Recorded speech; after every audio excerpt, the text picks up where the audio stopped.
Saúde aqui na TV Centro-Sul, da Fundação Dom Alfredo Schaffler, que nos faz companhia mais uma vez nas terças-feiras. Quem nos acompanha sabe que a doutora Bárbara Rodrigues está aqui falando sobre saúde e bem-estar através da alimentação. Ela que é nutricionista e que traz tantas informações valiosas aqui para a gente, para você que nos assiste e também para a gente aqui que faz parte do Top Saúde. Bom dia, doutora Bárbara, seja bem-vinda mais uma vez. Bom dia, agradecer sempre pelo convite, é sempre uma honra. Eu já me sinto de casa, né? Já é um compromisso semanal agendado, e é muito interessante manter esse vínculo. As pessoas acabam gostando das terças-feiras e sempre esperando as pautas nutricionais, né? Exatamente. Cada terça um tema diferente, mas não deixa de ser relevante para todas as pessoas. É informação, né?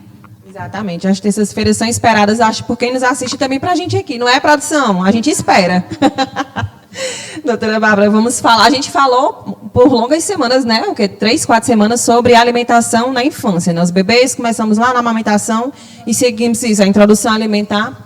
E agora vamos falar das mamães, das grávidas, no caso, a importância da boa alimentação na gestação. Eu vou começar com uma perguntinha que a gente escuta muito esse argumento. Ah, mas grávida come por 2. Ela tem que, de fato, comer por 2? Não, é mito. Então, a gente começa desmistificando esse ditado popular que grávida tem que comer por 2 porque ela está gerando outra vida e são 2 organismos. Olha só. Nós fazemos uma pequena projeção, uma rápida conta para todos vocês. Então, assim, nós temos a Organização Mundial de Saúde e a Sociedade Brasileira de Alimentação e Nutrição, a gente preconiza que durante toda a gestação, a mulher, se ela engravidar, no seu peso ideal, ela pode e deve ter um ganho de peso de 9 a 11 quilos. Se ela engravidar acima do peso, ela deve ganhar menos de 9 quilos, e se ela engravidar abaixo do peso, ela pode ganhar acima de 12 quilos. Então, trabalhando nessa margem de 9 a 12 quilos, né? Então, assim, a gente faz uma projeção de que se a gente dividir isso pelos 9 meses, a mulher tem que ganhar em torno de 1 quilo por mês. E nós acompanhamos várias gestantes que elas ganham em torno de 2, 3, às vezes até 4 quilos em um só mês. Eu rodei 5 em um mês. Em um mês. Então, isso é muito acima da média. E o que acontece? Esse peso todo, esses nutrientes todos vão para o bebê? Não. Porque se você acompanhar com a sua OGO, a evolução, o crescimento, e com os médicos que fazem todos esses exames, radiologistas e tudo, se você acompanhar com eles a evolução do bebê, teu bebê ganha de 200 a 400 gramas por mês. No mês. No final das contas, em 9 meses, ele vai estar ganhando em torno de 4 quilos, né? Que é o que a gente espera. Às vezes 2,5, 3,5, que é uma média. No entanto, se o seu bebê só capta em torno de 200 a 400 gramas, para onde foi todo o resto? Todo o resto fica no corpo da mulher. Então, por que hoje as nutricionistas, nós nutricionistas e as GOs, nós trabalhamos em conjunto na rigorosidade de manter o peso da gestante? Porque todo esse peso em excesso que ela ingere, todo esse peso que ela adquire, tudo que ela come em excesso vai ficar só no corpo dela, né? E aí nós temos 2 principais preocupações. A primeira as complicações na gestação, que são evidentes e podem ser aumentadas se o peso estiver muito acima do esperado, e complicações com o bebê. Então, nós temos já crianças diabéticas, já crianças com obesidade. Que já nascem assim? Que já nascem com colesterol alto. Nós temos crianças que nascem com inúmeras alergias e intolerâncias, que isso tudo pode ser congênito. O que é congênito? Eu nasci com... Mas vamos investigar um histórico lá da mãe até o nascimento do bebê. Tem muita relação. Então, a gente não pode descartar as complicações da mãe, do parto, da gestação e do parto e do bebê. E ainda tem uma outra coisa envolvida, que é um terceiro fator, que é o pós-parto. Então, assim, por que a gente também se preocupa com o ganho de peso da mãe? O pós-parto, o puerpério, a amamentação, já são momentos delicados na vida da mulher. Então, quando a mulher de baixa autoestima, né, de muitas dificuldades, de insegurança, de medo, mudança completa de rotina, de sono, de humor, Quando a mulher está com um peso muito elevado e além de se preocupar em dar conta de todo o resto, um bebê, a casa, o trabalho, tudo, ela ainda tem que se preocupar com o corpo. Então, pensa do pressuposto de que quanto menos peso eu ganhar, menos eu tenho que perder depois que eu tiver o bebê. Então, são 3 coisas que a gente se preocupa muito. E tudo isso envolve o quê? Saúde. Não é só estética. Isso. Falou, e de fato há uma pressão sobre a mulher de que ela tem que estar bonita, ela tem que ser boa mãe, ela tem que ser boa profissional e ela tem que ser boa dona de casa. E, de certa forma, a gente se sente obrigada a corresponder a essas expectativas. Eu, na minha gestação, engordei 16 quilos, tive pré-eclâmpsia, mas tudo, se eu tivesse controlado a alimentação, teria evitado tanto transtorno, tantas situações. E tem mulher que emagrece amamentando. Eu emagreci, mas tem mulher que não. Então, gera uma frustração, gera cobrança dela mesma, dos outros. E se realmente, de fato, tiver um acompanhamento de um profissional que possa ajudar a amenizar esse ganho de peso, com certeza influencia positivamente tanto para a mãe quanto para o bebê. Doutora, vamos falar sobre a diabetes gestacional, que é causada também pela má alimentação, e as consequências na vida do bebê. Então, a diabetes gestacional, ela é adquirida durante o período gestacional. Ela se apresenta em mulheres que nunca foram diagnosticadas com diabetes. E durante o período da gestação, elas apresentam um aumento exacerbado da glicemia. Então, é uma sobrecarga, né, do pâncreas que não consegue produzir insulina suficiente para as gestantes metabolizarem o açúcar proveniente da dieta. Isso pode se dar por uma ingestão muito elevada de açúcares e carboidratos na alimentação da gestante durante esse período gestacional. Em geral, está associado ao excesso de peso. Tem os gestantes que estavam com peso controlado e desencadearam diabetes gestacional? Tem, mas é raro. Em geral, as gestantes que apresentam diabetes gestacional são gestantes que realmente ou já engravidaram acima do peso ou ganharam um peso muito rápido em pouco tempo de gestação. As complicações da diabetes gestacional que a gente mais se preocupa são aquelas que podem perdurar do parto até depois da gestação, né, no puerpério, e que também podem vir a ser, até algum reflexo no bebê, como uma diabetes tipo 1, que é congênita. Então, nós temos o diabetes tipo 1, que você já nasce com a diabetes. É aquela diabetes que não é adquirida ao longo da vida. E nós temos algumas causas a serem elucidadas sobre essa hipótese. Por que meu bebê já é diabético? Então, a gente tem todo o histórico gestacional que pode influenciar em seu bebê ter nascido diabético tipo 1, que não é adquirido, é congênito. E um deles é excesso de peso da mãe durante a gestação e também a diabetes gestacional. Pode refletir na diabetes do bebê. E nós temos também mulheres que se tornam diabéticas durante a gestação e no puerpério não conseguem mais controlar, né? Não conseguem reverter. Elas se tornam dependentes ou dos análogos da insulina, né, orais, ou da própria insulina injetável. Então, a gente tem essas grandes preocupações. Porque o diabetes é uma das doenças que mais mata no mundo inteiro, né? Então, depois das doenças cardiovasculares, em termos de doença crônica não transmissível, é uma das que mais mata. Então, ela está associada também a inúmeras outras complicações, né? Como complicações cardiológicas, complicações renais, hepáticas, sistêmicas, né? Tem complicações no corpo inteiro.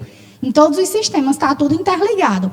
E a gente precisa evitar essas complicações, o estabelecimento da diabetes para evitar as complicações do diabetes. Porque o diabetes em si, as pessoas dizem, o diabetes em si não mata, mas as complicações do diabetes. E está associada a muita ramificação de muitas complicações, das mais simples até as mais graves, como amputações, né, hemodiálise e tudo isso. Já até falamos aqui do pé diabético, né, que o doutor Zé Almeida, ele veio falar com a gente. E assim, é tipo a raiz de vários problemas, né? Tem as ramificações, como você falou. Agora vamos falar de uma coisinha, que lá no comecinho da gestação, normalmente acho que 90% das gestantes sentem que é o enjoo e também a azia. A alimentação pode influenciar nisso? Pode, sim.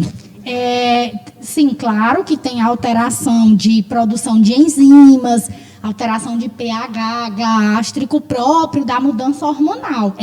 A gestação é um turbilhão de emoções e hormônios. Então, tanto tem a parte emocional, como tem realmente a parte fisiológica.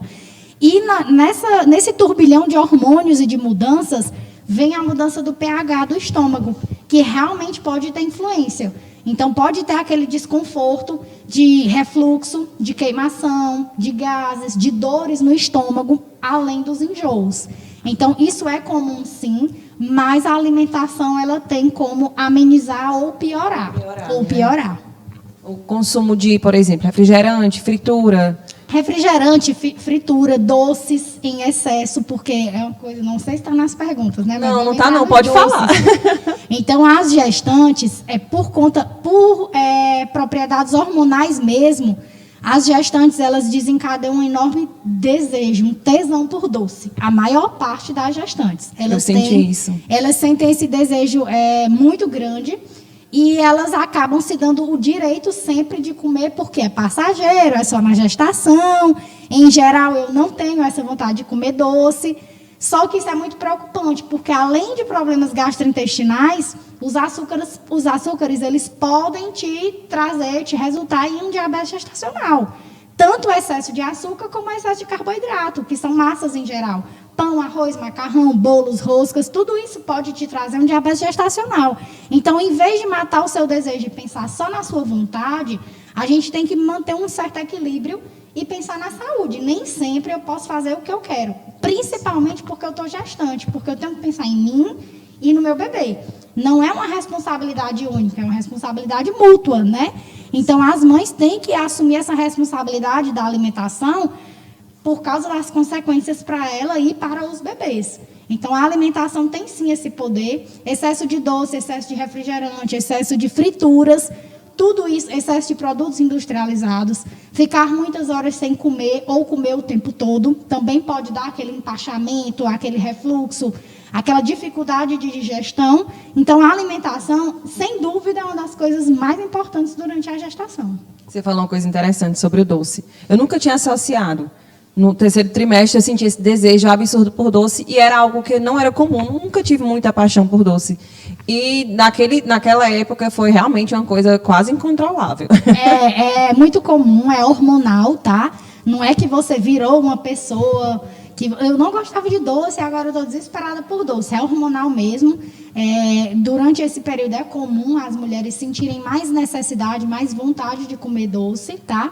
Mas a gente tem que procurar alternativas para essa vontade. Mais saudáveis, mais saudáveis. Nem sempre é o doce. Realmente o doce ou o chocolate, tem outras alternativas. A gente tem as frutas, né? A gente tem os chocolates acima de 60% cacau, que eles já são praticamente destituídos de açúcar, eles são mais saudáveis. E o equilíbrio emocional mesmo. Porque também é muito emocional, é muito da ansiedade, é muito do medo. Então, todos esses hormônios, eles vão influenciar na vontade de comer doce, naquela salivação, mas a cabeça da gestante também tem um poder muito forte sobre essa vontade de comer várias coisas. É tudo muito intenso. Nós falávamos do desejo do doce. E os desejos de comida? Eu tenho desejo de comer as coisas mais estranhas. Isso o que é que se dá, doutora Bárbara? E realmente influencia na saúde do bebê ou da gestação?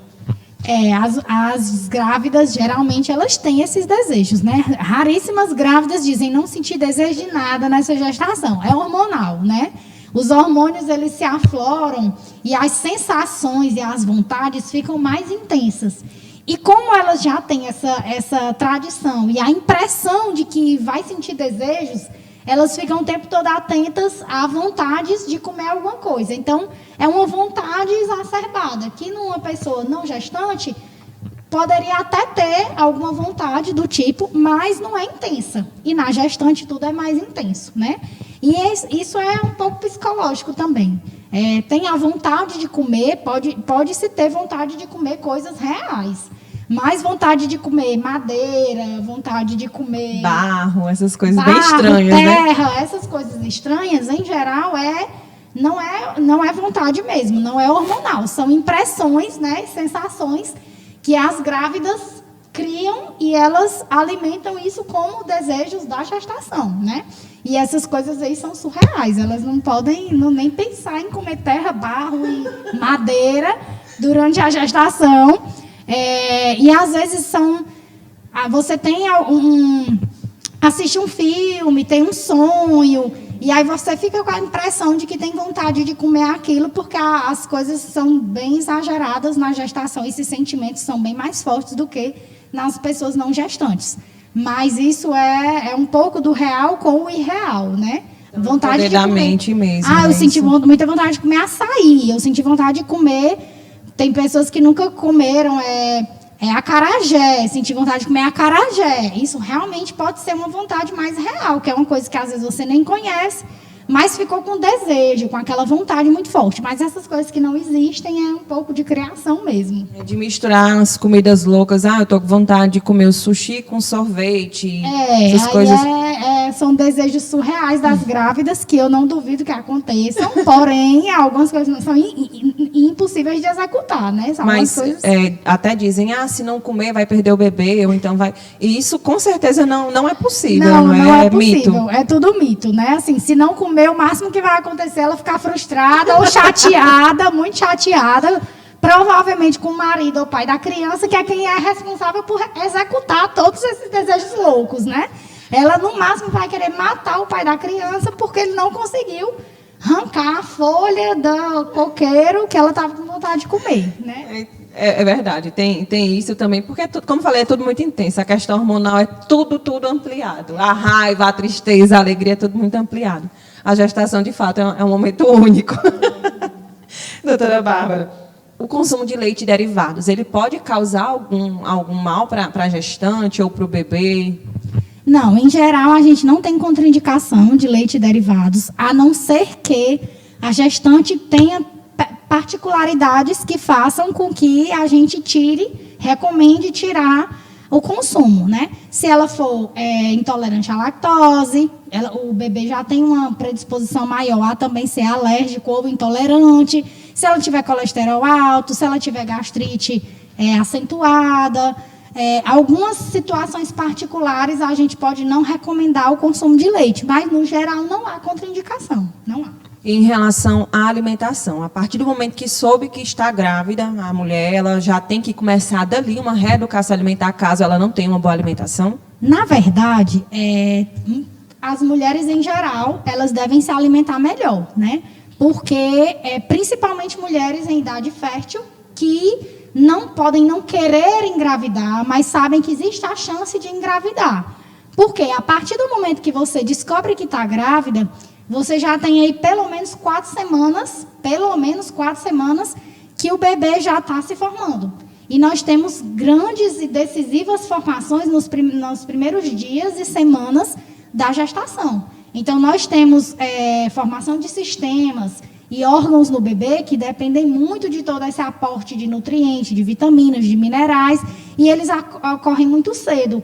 Então, não se pode deixar para cuidar da alimentação depois que eu descobri que estou grávida, depois que eu matei toda a minha vontade de comer, depois que eu estou hipertensa, diabética, com sobrepeso, agora eu vou cuidar da minha alimentação. Já é meio tarde. Então, tem muita coisa que já ficou guardada e tem muita consequência que vai vir, independente de você ter despertado ou não, algumas consequências já ficaram ali plantadas e elas vão aparecer. Lá na frente elas vão aparecer. Então, o ideal é que todas as mulheres cuidem da sua alimentação. Isso é regra geral. A gente não deve esperar uma situação específica ou uma doença para cuidar da alimentação. Tem muita gente que diz: descobri que sou diabético, vim cuidar da minha alimentação. Descobri que sou hipertenso, vim cuidar da minha alimentação. Tenho problema renal, vim cuidar da minha alimentação. E se você que tivesse cuidado antes? Não teria gerado problema. Será que essa doença teria se instalado ou teria aparecido, mas daqui a uns 10 anos? Olha, 10 anos na vida de uma pessoa é muito tempo. Para você viver com mais qualidade de vida é um bom tempo. Então, não só as mulheres, mas a população geral. Não devem esperar uma situação específica se instalar para cuidar da alimentação. Então, mulheres em geral, não esperem engravidar, a certeza de que estão gestantes para cuidar da alimentação. Cuidem do peso, cuidem da alimentação e façam atividade física, até mesmo antes de descobrirem que estão grávidas, antes de planejarem a gestação, porque faz parte de todo o cuidado gestacional. Faz parte do pré-natal. Exatamente. Então, já é um consenso que eu recebo muitas gestantes no consultório, eu vim por indicação da minha obstetra. Eu vim por indicação do meu médico. Eu vim por indicação lá do médico do postinho, que eu comecei o pré-natal. Nem fui numa ginecologista ainda específica, mas ele já me indicou que eu deveria passar no nutricionista para cuidar da minha alimentação. Então, é consenso geral que é um trabalho multidisciplinar. Precisa dessa interação de todos esses profissionais para garantir mais qualidade na gestação. Também na saúde do bebê, no pós-parto, Mãe-bebê, né? mãe-bebê. Com certeza. Doutora Bárbara, em relação às dietas restritas na gestação, há quem queira comer só um pouquinho, porque eu não posso engordar. Também acontece o inverso, né? As pessoas que não se alimentam de forma correta, com medo de engordar e depois não dar conta de emagrecer e querer estar com um corpo perfeito pós-parto. Existem, sim, essas dietas restritas, tá? E não são... não é o fim do mundo a gestante não ingerir grandes quantidades de caloria durante a gestação. Só que sempre tem que ser recomendado pelo nutricionista e sempre tem que ser prescrito pelo nutricionista. Jamais uma gestante pode fazer uma restrição alimentar da cabeça dela, ou das redes sociais, ou de alguém que ela conhece, prescreveu e ensinou como é que ela vai fazer para não ganhar tanto peso. Nós temos gestantes que não podem ganhar nada durante a gestação? Temos. Nós temos gestantes que já engravidam com IMC altíssimo de obesidade grau 3, então ela não pode ganhar nada durante a gestação. Ela precisa manter sempre o equilíbrio e algumas delas a gente precisa que elas até percam um pouco de peso para não ter tanto risco no parto. Só que ela vai perder peso comendo. Ela não vai passar abstinência, ela não vai passar escassez de alimentos, só que tudo vai ser mais restrito, comparado ao que ela comia antes. Tudo acompanhado, tudo prescrito pelo nutricionista, que é seguro. Se seguir assim, é seguro. Em relação ao consumo de água na gestação, é preciso aumentar ou ela tem que manter aquela quantidade de água que bebia antes da gestação? Sim, é preciso aumentar, né? Durante a gestação, a gente tem inúmeras funções, né? O metabolismo fica aumentado e nós temos inúmeras funções que precisam de mais água para desempenhar seus papéis de forma excelente. Então, a demanda de água aumenta sim, tá? As gestantes precisam beber muita água, até porque, tanto pela função renal, como também pela função circulatória, que é uma limitação que as gestantes têm geralmente aí do 5º, 6º mês em diante, que é o comprometimento circulatório. Tem dificuldade do retorno venoso, tem inchaço nas mãos, inchaço nos pés, e a gente precisa desse retorno venoso, e a água é uma das coisas que vai fazer esse sistema circulatório funcionar com excelência. Então, as gestantes têm uma necessidade maior de consumo de água. E em relação a... meu Deus, esqueci. Em relação também a infecção urinária. Pronto, lembrei, gente. Eita, sim, porque é bem comum, né? No primeiro relação. E no terceiro trimestre, e por conta desse baixo consumo de água, e pode também gerar problemas graves. Temos, porque no início da gestação, as gestantes não sentem a bexiga tão baixa, porque ainda não tem um grande desenvolvimento e o bebê ainda não pesou, né, na anatomia do corpo da mulher, não tem o peso ainda que faz com que a bexiga fique baixa e você urine o tempo todo. Então, nas primeiras semanas, pode haver até uma dificuldade de urinar. E a gente precisa ter esse aporte de água elevado para fazer o rim funcionar e aumentar o volume urinário para evitar infecção urinária. E temos riscos de aborto, não é, também? Sim, temos risco de aborto e a gente precisa sempre estar monitorando esse equilíbrio hidroeletrolítico da gestante, inclusive todos os exames, para ver se a gente precisa compensar mais alguma coisa, minerais, vitaminas, sódio, potássio, tudo isso. Isso é muito importante. E o que é que você pode dizer? Dar conselho para as gestantes, para quem quer engravidar, o que é que se deve fazer para cuidar da alimentação e ter uma gestação saudável e também ter bebês saudáveis, né? Isso é importante, é o que a gente quer. Dica de ouro, não espere descobrir que está grávida, não espere 2º, 3º, 4º, 5º, 6º mês da gestação para procurar acompanhamento nutricional. Esse acompanhamento deve ser feito o quanto antes. Quanto antes, melhor. Quanto antes, é mais fácil a gente conseguir fazer uma reeducação alimentar e a gente conseguir diminuir os riscos dessa gestação. Em geral, a população se alimenta muito mal, as mulheres estão sedentárias, as mulheres não estão comendo bem, e durante a gestação elas acham que aquele momento ali é delas e acabou. Elas vão comer tudo, elas vão suprir todos os seus desejos, vão comer por 2, mas tem muitas consequências associadas. O risco-benefício não compensa. É melhor se cuidar, melhor procurar acompanhamento e evitar todos esses problemas mãe e bebê. Como você fala, né, mãe e bebê. A gente que tem filho, que engravida, naturalmente quer o bem do filho, né? Quer que nasça com saúde e depende diretamente disso, de uma boa alimentação. De uma boa alimentação e de um acompanhamento de excelência. Exatamente. Produção, coloca o @ de doutora Bárbara para quem quiser tirar mais dúvidas, quiser procurar ela, saber como encontrá-la. Olha aí, @Bárbara Bruna _Nutri. Pode mandar direct, né, doutora Bárbara? Pode mandar direct, lá no link da bio já tem direto para o WhatsApp de agendamento de consultas. Será um prazer atender qualquer um de vocês que já vão daqui com várias dúvidas, né? Já estão aqui só aprendendo e guardando os conteúdos para chegar lá perguntando, né? Então, tá aí, doutora Bárbara, o Instagram dela. Se você tiver dúvida, quiser marcar consulta, quiser encontrá-la para conversar, tá aí, ó, Bárbara Bruna _Nutri. E com certeza, quem acompanha sabe, ela sabe de tudo, minha gente. O que jogar aqui, ela sabe responder, eu fico besta. Por isso que ela está aqui toda terça-feira, porque ela tem muito a somar com o Top Saúde e trazer para você tantas informações preciosas. Obrigada, gente. É sempre um prazer. Obrigada pelo convite, obrigada por todo o conteúdo maravilhoso que você está trazendo aqui. É muito estudo também da sua parte, montar tudo isso, né? Esse conteúdo maravilhoso para os telespectadores. Sem dúvida, é um programa riquíssimo.